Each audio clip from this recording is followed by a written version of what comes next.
Maligayang pagbabalik sa mga lihim ng pamilya, ang sulok kung saan natin binubuksan ang mga pinakamalalim na katotohanan, pighati, at mga kwentong madalas ay itinatago sa likod ng mga saradong pinto.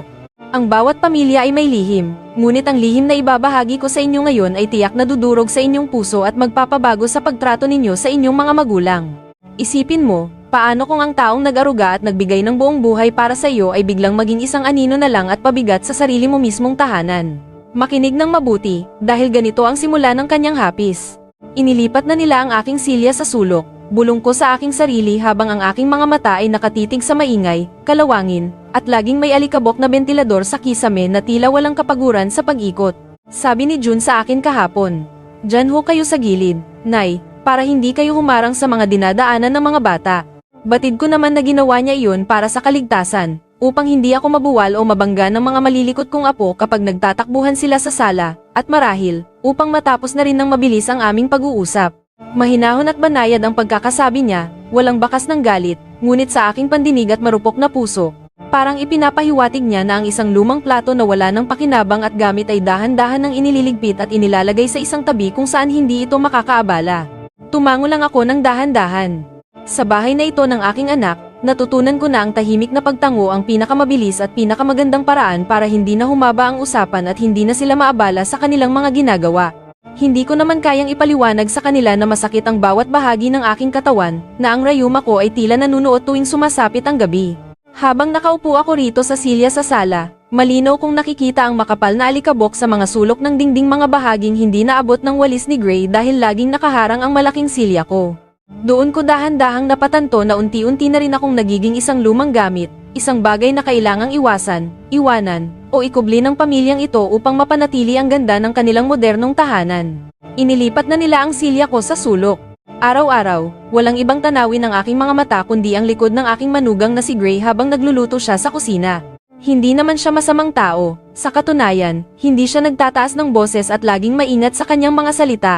Subalit sadyang may pader na gawa sa yelo na nakatago sa likod ng kanyang pagiging magalang tuwing kaharap ako. Isang pader na nagpapaalala sa akin na ako ay isang pansamantalang palamuti lamang dito. Nakikita ko ang aking sarili na parang isang estranghero na lang na napadpad sa Maynila, isang matandang hindi na muling makakabalik sa payak na buhay sa probinsya, at ngayon ay nakatali na rito sa apat na sulok ng bahay habang buhay. Minsan, sa pagnanais kong maramdaman na may silbi pa ako, sinusubukan kong tumulong sa mga gawaing bahay. Isang hapon, nang makita kong medyo marumi ang sahig sa beranda, dahan-dahan kong kinuha ang walis tambo. Ngunit hindi ko inaasahang biglang susulpot si Gray at mabilis ngunit maingat na aagawin ang walis sa aking mga nanginginig na kamay. "Pumasok na po kayo sa loob, Lola. Baka mapagod lang kayo riyan, baka mahilo kayo sa tindi ng init ng araw dito sa labas," sabi niya habang iginagaya ako pabalik sa silya. Ang higpit ng hawak niya sa walis at ang talim ng kanyang sulyap ay tila isang babala, hindi iyon isang pakiusap ng nag-aalalang anak, kundi isang malinaw na utos na nagsasabing huwag na akong makialam. Pumasok ako sa loob, bitbit ang isang napakabigat na pakiramdam sa aking dibdib. Masakit ba ang rayuma sa tuhod ko? Mas masakit ang katotohanan. Ang pag-aalaga na ipinapakita nila sa akin ay parang isang hawla na gawa sa ginto, malambot ang higaan, may pagkain, ngunit hindi ka kailanman makakalabas o makakahinga ng malaya. Naupo na naman ako sa aking silya sa sulok, pinapanood ang mga butil ng alikabok na sumasayaw sa sinag ng araw na pumasok mula sa bintana. Kapag sumasapit ang gabi, sa gitna ng kadiliman ng sala, malinaw kong naririnig ang mahihinang bulungan nina June at Gray sa kabilang silid. Kahit nakasara ang kanilang pinto, ang manipis na dingding ay hindi sapat para itago ang kanilang mga salita. Hindi ko man marinig ang buong konteksto, ngunit sapat na ang ilang mga salitang naliligaw at dinala ng hangin sa aking pwesto. Gamot, maintenance, gastos, sino ang magbabantay sa kanya sa Sabado, sino ang kukuha ng reseta. Ang pangalan ko, ang pagkatao ko, ay unti-unti nang nagiging isang mabigat na paksa na lang sa isang lingguhang meeting ng mag-asawa tungkol sa kanilang budget at schedule. Nagsalita ako sa aking sarili sa karimlan, at doon ko nakita ang pinakamahirap tanggapin sa lahat ng sugat. Isang hapon, habang naglalaro ang aking mga apo, narinig kong nagtatanong ang bunso kong apo na si Justin, "Ma, bakit po ba laging andyan lang si Lola sa sulok? Hindi po ba siya nababato o napapagod na nakaupo lang buong araw?" Ang naging sagot ni Gray sa bata, "Hayaan mo na ang lola mo, anak. Kailangan niyang magpahinga ng magpahinga dahil matanda na siya." Matanda na siya. Ang tatlong salitang iyon, na binigkas ng may kaswal na tono, ang naging parang kutsilyo na bumaon sa aking pagkatao. Iyon ang naging dahilan kung bakit pakiramdam ko ay unti-unti na akong pinagkakaitan ng silbi, ng lakas, at maging ng karapatang maghanap ng kahulugan o halaga sa mga natitira kong araw. Inilipat na nila ako sa sulok, at dahan-dahan akong kinakalawang sa aking walang kilos na pag-upo. Kami lang naman ang narito sa malaking bahay kapag nasa trabaho si June, ngunit pakiramdam ko ay nakasabit lang ako sa isang pako tulad ng isang lumang baro na muling itatabi sa madilim na kabinet pagkatapos gamitin para hindi makita ng mga tao. Ang pamamahala at karangyaang ipinapakita nila sa bahay ay parang isang maringal na display na inilalabas lang kapag may nakakakitang bisita upang masabing mabuti silang anak, pero kapag kaming pamilya na lang ang natitira, ang presensya ko ay nagiging isang tahimik, mabigat, at nakakapagod na pasanin. Napansin ko na nitong mga nakaraang buwan, hindi na nila ako tinatanong tungkol sa aking nakaraan, hindi na nila ako kinakausap tungkol sa kung ano ang nararamdaman ko. Isang gabi, nang maramdaman ko ang matinding lamig na nagmumula sa bagong aircon na binili nila, sinubukan kong sabihin kay June na medyo giniginaw ako.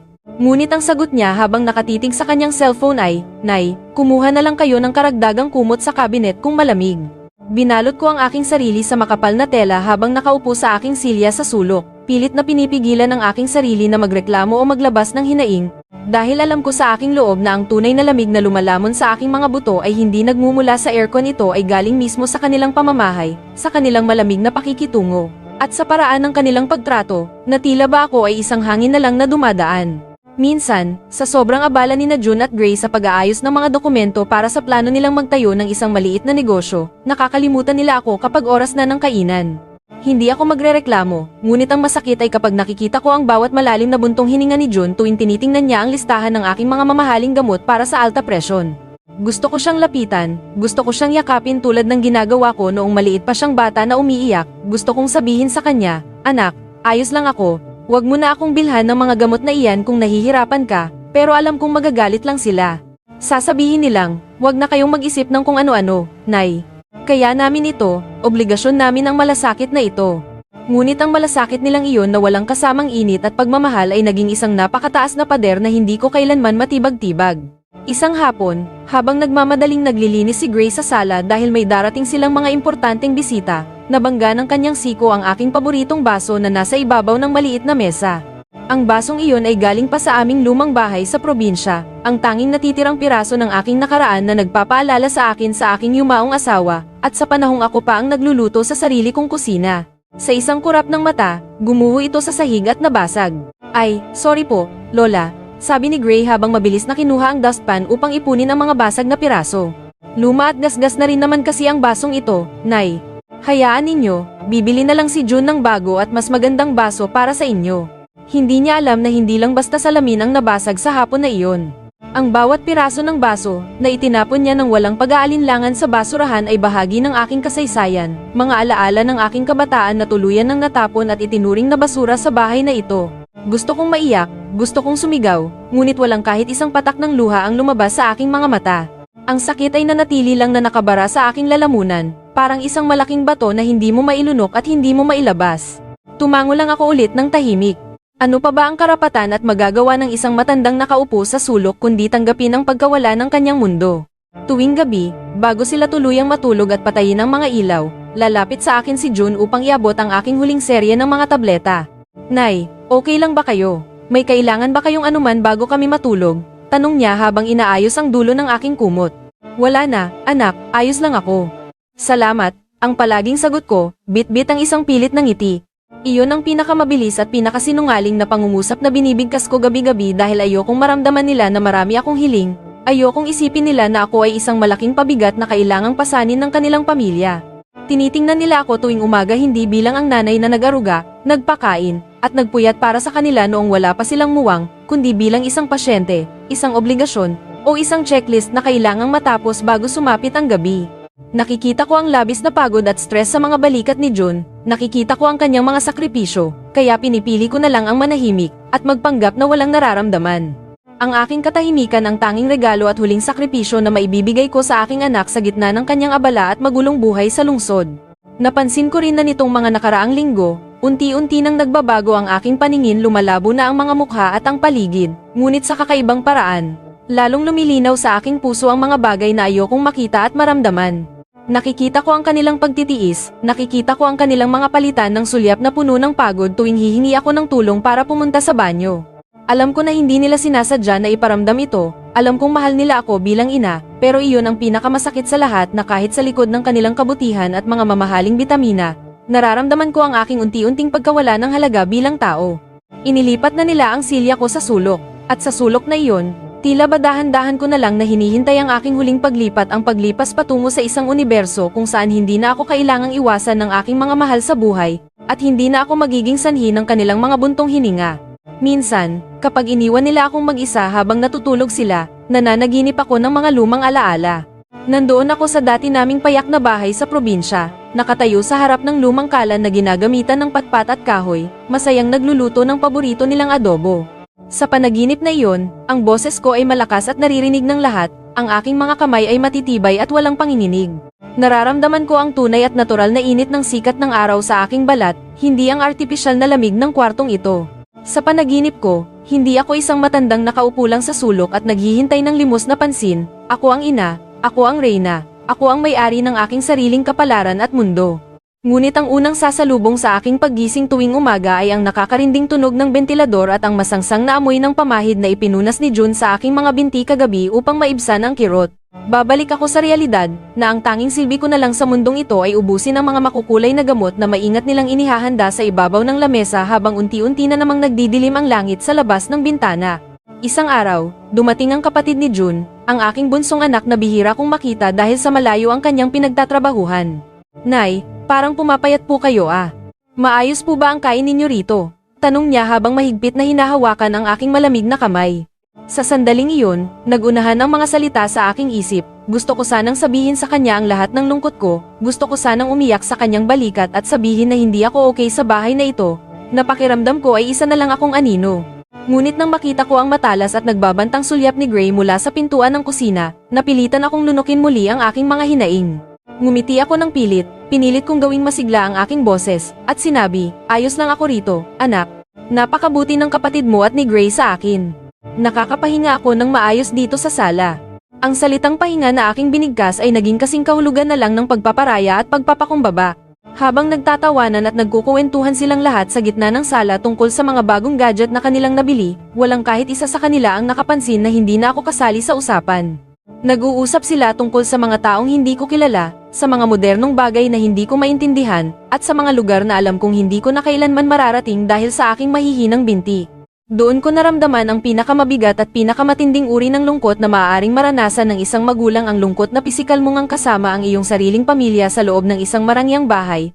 Ngunit sa totoo lang, ikaw ay isa na lang dekorasyon o anino na walang espasyo sa kanilang mga puso. Ang aking silya sa sulok ay parang isang maliit at nakalimutang isla sa gitna ng isang napakalawak at maingay na karagatan. Nakikita ko ang pampang kung saan sila nagtatawanan, naririnig ko ang kanilang mga boses, ngunit wala akong bangka. Wala akong lakas para makarating at makasama sa kanilang mundo. Inilipat na nila ang aking silya sa sulok, at doon ako nanatiling nakakulong. Isang gabi, matapos ang ilang oras ng matinding katahimikan sa sala kung saan sinisiguro ko na hindi ako gagawa ng anumang ingay na makakaabala sa kanila, dahan-dahang lumapit sa akin si June. Naupo siya sa isang maliit na bangko sa aking tabi, pagod na pagod mula sa kanyang overtime sa trabaho. Hindi siya nagsalita agad, kinuha niya lang ang aking kulubot, tuyo, at puno ng mga ugat na kamay at mahigpit itong hinawakan. Sa sandaling iyon, naramdaman ko ang pamilyar na init ng kanyang palad, ang palad ng sanggol na dati ay pinagpuyatan kong palakihin. Akala ko sa pagkakataong ito, may sasabihin siyang isang bagay na makakapagpagaan ng aking naghihingalong loob. Akala ko sasabihin niya na ibabalik na nila ang silya ko sa gitna ng sala upang makasama ako sa kanilang mga gabi. Ngunit ang tanging binigkas ng kanyang mga labi ay, Nay, pasensya na po kayo kung minsan ay masyado kaming abala at hindi kayo maasikaso ng maayos. Alam ninyo naman po, para sa inyo at sa kinabukasan ng pamilyang ito ang lahat ng sakripisyong ginagawa namin. Tumango lang ako ng dahan-dahan, pinipigilan ang pagpihit ng aking lalamunan. Tumango ako para sa isang anak na hanggang ngayon ay hindi pa rin nauunawaan na ang tunay na kailangan ng isang matandang ina ay hindi ang bago at malamig na aircon, hindi ang mga mamahaling bitamina na binibili nila buwan-buwan, kundi ang simpleng pakiramdam na siya ay bahagi pa rin ng pamilya, na siya ay buhay, at na siya ay mahalaga pa rin sa kanilang buhay. Ang salitang pasensya na kanyang hiningi ay parang isang pabaon, isang banayad na pahiwatig na naghahanda sa aking tuluyang pag-alis sa kanilang mundo habang ako ay may hininga pa. Inilipat na nila ang aking silya sa sulok, doon sa lamig at alikabok, at doon ko hinayaan ang aking sarili na mawala. Ipinikit ko ang aking mga mata ng gabing iyon at pilit kong inalala ang mabangong amoy ng aming kusina sa probinsya, kung saan ang bawat sulok ay puno ng tawanan, at ang aking tinig ay laging pinakikinggan ng lahat. Dumating ang Sabado, ang araw na pinakakinatatakutan ko sa buong linggo dahil ito ang araw ng pangkalahatang paglilinis ng kanilang modernong bahay. Maagang nagising ang lahat, abala sa pag-aayos. Sinubukan kong kumuha ng sarili kong tasa ng kape mula sa counter upang hindi na sila mag-abala pa sa akin, ngunit bago ko pa maiangat ang tasa, mabilis na lumapit ang aking apo na si Justin. Lola, ako na po riyan. Huwag ninyo nang hawakan, baka mabitawan ninyo at mabasag na naman, mahirapan si mama na maglinis, sabi niya sabay hablot sa tasa mula sa aking mga kamay. Hindi man lang siya tumingin sa aking mga mata, direkta siyang tumalikod patungo sa lababo. Doon ko napatunayan na ang bawat pagtulong na ipinapakita nila sa akin ay palaging may kasamang nakatagong pagbabala, isang paalala na ang aking pisikal na presensya at mga kilos ay itinuturing na isang panganib, isang abala, o isang problema na kailangang iwasan at kontrolin ng lahat. Naupo na naman ako sa aking sulok, pinapanood silang maglinis. Gustong-gusto ko silang matulungan, gusto kong maramdaman na kabahagi ako sa kanilang mga umaga. Ngunit alam ko sa aking sarili na mas maayos at mas masaya ang takbo ng kanilang buhay kapag nananatili lang akong walang kibo at hindi nakikialam sa kanilang mga gawain. Inilipat na nila ang aking silya sa sulok. Pero ngayong umaga, mukhang kailangan pati ang silyang ito ay alisin muna sa kanilang daanan. Doon muna kayo sa veranda, Lola. Bubunasan ko lang itong sahig sa sala, para mabilis matuyo, sabi ni June habang inaalayan akong tumayo at maglakad palabas. Paglabas ko sa veranda, sinalubong ako ng sariwang hangin ng mundo, isang hangin na matagal kong hindi naramdaman sa loob ng nakasarang kwarto. Ngunit pagkalipas ng ilang minuto, habang nakaupo ako sa plastik na upuan sa labas, nakaramdam ako ng matinding pagkatakot at kaba. May hawak silang mga folder at papel na narinig kong pinag-uusapan nina June at Gray sa loob, mga dokumentong hindi ko sinasadyang marinig ang detalye. Sa aking edad, alam ko na hindi ko na dapat iniisip ang mga usapin tungkol sa mga ari-arian o insurance, ngunit hindi ko mapigilang makaramdam ng takot na baka ako ay tuluyan ng i-display sa ibang lugar. Nakita ako ni June mula sa salaming pinto, mabilis niyang itinago ang mga papel sa likod ng kanyang likuran, ngunit huli na ang lahat. Nakita ko ang ekspresyon ng kanyang mukha, isang mukha na biglang napuno ng takot, pagkahiya, at matinding pagkabahala. Kanina pa ba kayo riyan, Nay? Narinig ninyo ba ang pinag-uusapan namin? Tanong niya nang buksan niya ang pinto, may panginginig sa kanyang boses. Hindi ako sumagot. Tumalikod ako ng dahan-dahan at gamit ang aking tungkod, unti-unti akong naglakad pabalik sa aking madilim na sulok sa loob ng sala. Hindi ako sumigaw, hindi ako nagtanong, dahil alam ko na ang pinakamalakas at pinakamaitim na sigaw ng isang nasasaktang ina ay ang kanyang walang katapusang katahimikan. Sa ilalim ng matinding sikat ng araw sa veranda kanina, naramdaman ko ang tunay na lamig ng katotohanan. Ang aking silya sa sulok ay hindi lang pala basta isang upuan para sa aking rayuma. Ang sulok na iyon ay naging isang opisyal na waiting room para sa isang paparating na paglalakbay patungo sa isang lugar na alam kong hindi ko na kailanman matatawag na aking tahanan. Inilipat na nila ang aking silya sa sulok, at sa araw na iyon, tuluyan ko nang naintindihan kung bakit. Nang sumapit ang gabi, hindi na ako lumabas ng aking kwarto para maghapunan. Nagkulong ako sa kadiliman, ayokong makita ang kanilang mga mukha, ayokong marinig ang kanilang mga boses. Nakatitig lang ako sa kawalan, ang titig ng isang inang nagluwal, nagpuyat, at nagbigay ng kanyang buong buhay para sa isang anak na ngayon ay naghahanap ng paraan kung paano siya ililigpit ng walang mararamdamang guilty. Nagsalita ako sa aking sarili sa gitna ng napakahaba, malamig, at nakakabinggiging katahimikan ng gabi. Nang hawakan ko ang aking kabinet upang kumuha ng damit, doon ko nakita ang aking maliit na maleta sa tabi ng gilid. Nagsimula na pala silang mag-impake ng aking mga gamit ng paunti-unti nang hindi ko nalalaman at nang walang nagtatanong sa akin. Ang kanilang pansin, ang kanilang mga plano, at ang kanilang hinaharap ay nakatuon na sa isang buhay na malinaw na wala na ako. Dumating ang araw ng aking opisyal na pag-alis, isang maulap, madilim, at malamig na umaga, parang nakikiramay ang mismong langit sa aking nararamdaman. Inilabas ni June ang aking dalawang maleta mula sa kwarto. Ang aking mga apo ay nakatayo lang sa may pintuan, malulungkot ang mga mata ngunit hindi alam kung paano magpapaalam o kung ano ang totoong nangyayari. Si Gray ay abala sa kusina, naghuhugas ng mga plato ng walang imik, umiiwas na magtagpo ang aming mga paningin. Madaling mapansin sa ating kulturang Pilipino na ang pamilya ay madalas magpanggap na abalang-abala sa kung anong maliit na bagay kapag may mabigat na sitwasyon, upang hindi maramdaman ang matinding kirot at bigat ng isang pamamaalam o ng isang pagkakamali. Dadalawin namin kayo linggo-linggo roon, Nay. Huwag kayong mag-alala, maganda ang lugar na iyon, sabi ni June habang maingat na inaalayan ang aking mahihinang balikat upang sumakay sa loob ng sasakyan. Batid nating dalawa na hindi iyon mangyayari ng madalas, Alam nating dalawa na iyon ay isa na namang pangakong pampalubag loob upang bawasan ang bigat ng kanyang konsensya habang iniiwan ang kanyang ina. Inilipat na nila ang aking silya sa sulok, at ngayon, sa huling pagkakataon, iniwan na nila itong ganap na bakante. Habang dahan-dahang umaandar ang sasakyan palayo sa kanilang modernong bahay, lumingon ako sa bintana sa huling pagkakataon. Nakita ko ang bakanteng espasyo sa sala, kung saan dati nakalagay ang aking silya. Impeccable at napakalinis na ng sahig doon, wala na ang alikabok na kinatatakutan at kinaiinisan ni Gray araw-araw. Doon ko naramdaman ang isang napakabigat ngunit totoong uri ng ginhawa para sa kanila sa wakas, hindi na nila kailangang mag-alala kung mababangga ba nila ako kapag nagmamadali sila. Hindi na nila kailangang magbulungan sa gabi para hindi ko marinig ang kanilang mga plano sa pera, at hindi na sila mahihirapan sa aking mga maintenance na gamot. Ibinigay ko na sa aking anak ang aking huling regalo bilang ina. Ang aking tuluyang pag-alis at pagkawala sa kanyang buhay. Dinala nila ako sa isang home for the aged sa labas ng lungsod. Pagbaba ko pa lang sa sasakyan, sinalubong na ako ng pamilyar ngunit malungkot na amoy ng alkohol, mga gamot, at ng matatandang tulad ko. Pagpasok ko sa malawak na common area, nakita ko ang iba pang mga lola at lolo na nakaupo rin sa kanilang sariling mga sulok. Ang iba ay walang kibo na nakatitig sa kawalan, ang iba naman ay tahimik na kinakausap ang kanilang mga sarili. Hawak ang mga lumang larawan ng kanilang mga anak. Naisip ko na hindi pala ako nag-iisa sa mundong ito, napakarami naming mga magulang na iniwan dito. Napakarami naming naging mali at naging pasanin sa modernong buhay ng aming mga anak dahil lang sa isang kasalanan na hindi namin mapipigilan, ang kasalanan ng pagtanda at paghina ng katawan. Ang kwartong ibinigay nila sa akin rito ay maliit lang ngunit maayos at malinis, may isang solong kama at isang bintana na nakaharap sa isang malawak at bakanteng lote na puno ng tuyong damo. Dito na muna kayo, Nay. Magpahinga kayo ng maayos. Babalik kami bukas para tignan kayo, sabi ni June habang hinahalikan ng aking noo bago siya tuluyang humakbang palabas ng pinto. Tumango ako ng may buong pag-unawa at pagpapatawad. Naintindihan ko na ang tunay na kahulugan ng pagiging isang magulang, ang kakayahang laging umintindi, laging magpatawad, at laging magparaya kahit na ikaw ang mismong dinala sa gitna ng problema, at kahit ikaw ang mismong kinahiya at itinago ng iyong sariling dugo at laman. Nasanay na rin ako sa ganitong pakiramdam ng pagiging mag-isa.